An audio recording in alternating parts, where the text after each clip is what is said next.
Hai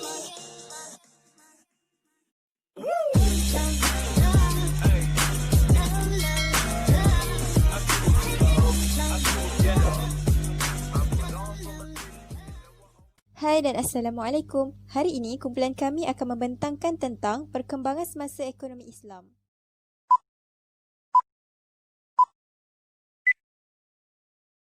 Nama saya Nur Farah Adira binti Muhammad Sani, nombor pelajar 2019239304 dan dari kelas CA.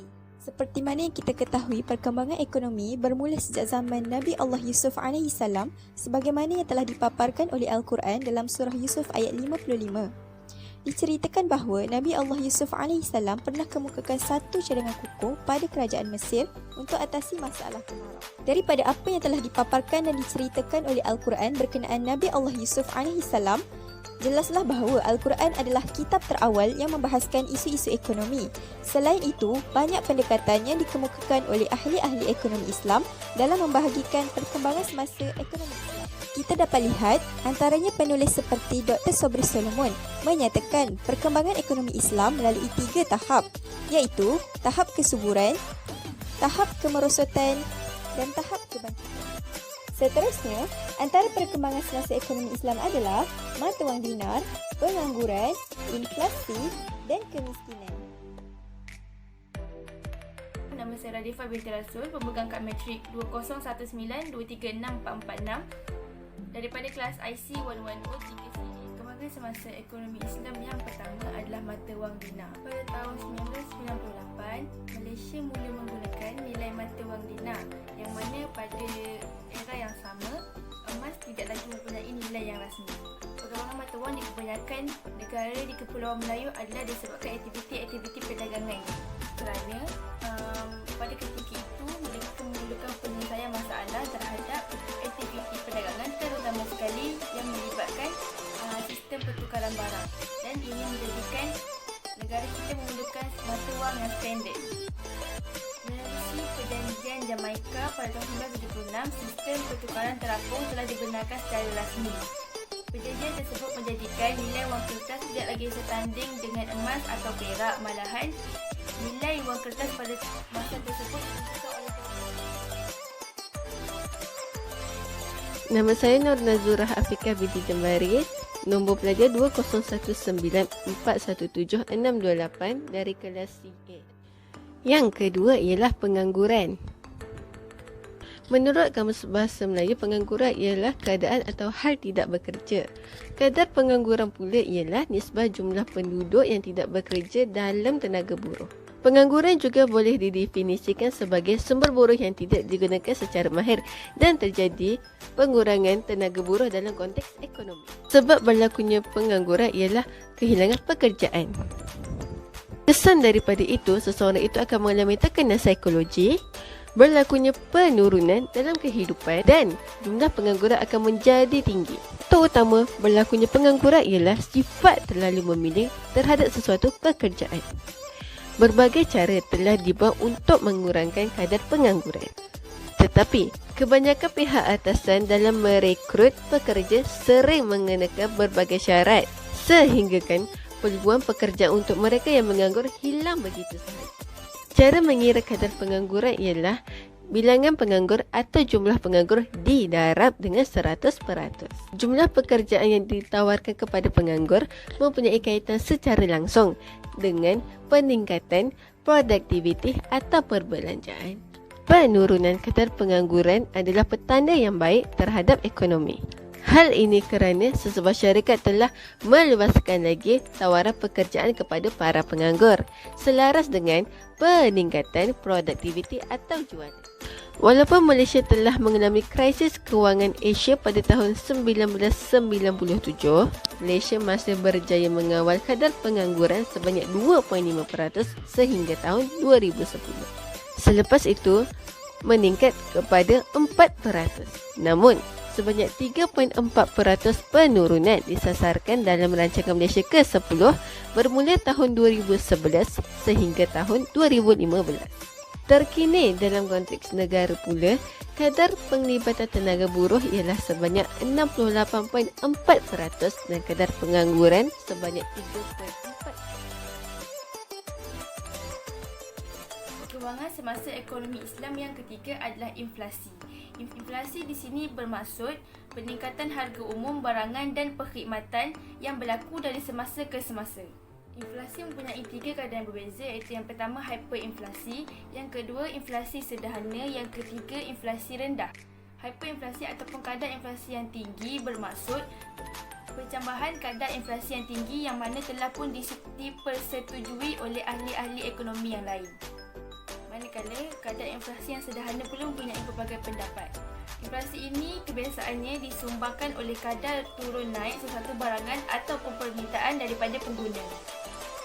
Kadar inflasi yang rendah pula dikawal oleh pihak berkuasa dalam bidang kewangan yang mana mereka bertugas untuk membuat polisi kewangan. Terdapat beberapa faktor berlakunya inflasi dalam negara kita, tetapi saya hanya akan menerangkan 2. Faktor yang pertama ialah kenaikan harga bagi faktor pengeluaran. Sebagai contoh, apabila kadar upah meningkat dengan tinggi, maka kos pengeluaran juga akan makin meningkat. Faktor inflasi yang seterusnya adalah tarikan permintaan. Punca faktor tersebut berlaku adalah ketidakseimbangan permintaan dan kos pengeluaran dari sesebuah negara. Seterusnya ialah mengenai kesan positif bagi inflasi.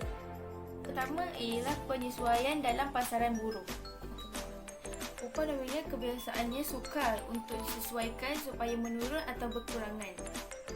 Walaupun upah nominal kekal, inflasi masih boleh menyebabkan upah sebenar jatuh. Kesan positif yang seterusnya ialah ketidakstabilan deflasi. Sekiranya harga barangan mampu jatuh dengan kendara, akan muncul beberapa kesan penting yang lain, iaitu ini akan menyebabkan dorongan tidak berbelanja dan menyebabkan Akhir sekali, perkembangan semasa ekonomi Islam yang dapat dilihat pada tahap kemerosotan adalah kemiskinan. Isu kemiskinan adalah situasi serba kekurangan yang terjadi bukan atas kerelaan atau kehendak isi rumah miskin. Isi rumah miskin di sini bermaksud mereka kekurangan pendapatan untuk membeli keperluan asas, menghadapi tingkat pendidikan yang rendah, tidak memiliki harta benda, tidak sihat tubuh badan, kekurangan makanan dan pakaian, tiada tempat tinggal yang selesa serta tiada pekerjaan yang dapat menjamin kelangsungan hidup mereka. Jika kita lihat, definisi kemiskinan berasal daripada perkataan miskin, manakala kefakiran berasal daripada perkataan fakir, dan dua keadaan ini mempunyai status yang sama di mana mereka tiada keupayaan menguruskan kehidupan dengan baik dan mereka hadapi krisis ekonomi yang sangat lemah.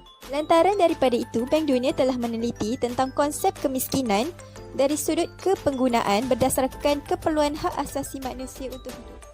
Islam sendiri meletakkan asas kukuh dalam mengawal isu kemiskinan di kalangan umat Islam berdasarkan Al-Quran, hadis dan pemikiran ulama. Buktinya, Islam tidak menghalang seseorang untuk mencari kekayaan hidup dengan usaha dan kekuatan masing-masing. Bukti ini adalah bertepatan dengan firman Allah Subhanahu Wa Taala dalam surah An-Nisa ayat 32 yang bermaksud, dan janganlah kamu iri hati terhadap apa yang dikurniakan Allah kepada sebahagian kamu lebih banyak daripada sebahagian yang lain. Kerana bagi orang lelaki ada bahagian daripada apa yang mereka usahakan dan bagi para wanita pun ada bahagian daripada apa yang mereka usahakan. Dan mohonlah kepada Allah akan sebahagian kurnianya. Sesungguhnya Allah Maha mengetahui akan tiap-tiap sesuatu.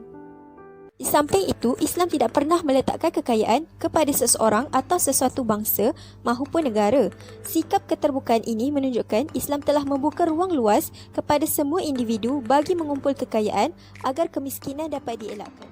Perkara ini bertepatan dengan firman Allah Subhanahu Wa Taala dalam surah Az-Zariyat ayat 19 yang bermaksud, dan pada harta-harta mereka ada pula bahagian yang mereka tentukan, hak untuk orang miskin yang meminta dan orang miskin yang menahan diri tidak meminta. Secara kesimpulannya, jelas menunjukkan Islam melalui sistem ekonominya begitu teliti dan cekap dalam memastikan kehidupan manusia berada dalam keadaan aman dan bahagia. Oleh itu, isu kemiskinan perlulah dibendung dari semasa ke semasa agar hak asasi setiap individu terpelihara. Kesimpulannya, sistem ekonomi yang berasaskan Al-Quran dan hadis mampu menerangkan dengan lebih terperinci dan tersusun tentang perjalanan ekonomi. Melalui pembinaan manusia secara mantap, meliputi aspek akidah, syariat dan akhlak, mampu menjadikan manusia sebagai tunjang ekonomi yang baik, rasional, adil serta boleh menyumbang kepada ekonomi sejagat. Secara keseluruhan, apa yang telah dibincangkan di atas, Islam telah membuktikan bahawa pendekatan sistem ekonominya amat teliti dalam memastikan keadaan manusia di dunia dan di akhirat berada dalam keadaan aman dan bahagia. Oleh itu, amanan dan kebahagiaan sudah tentu tercapai jika manusia mengikut apa yang telah diperundangkan oleh Allah Subhanahu wa taala dalam Al-Quran dan juga hadis Rasulullah SAW.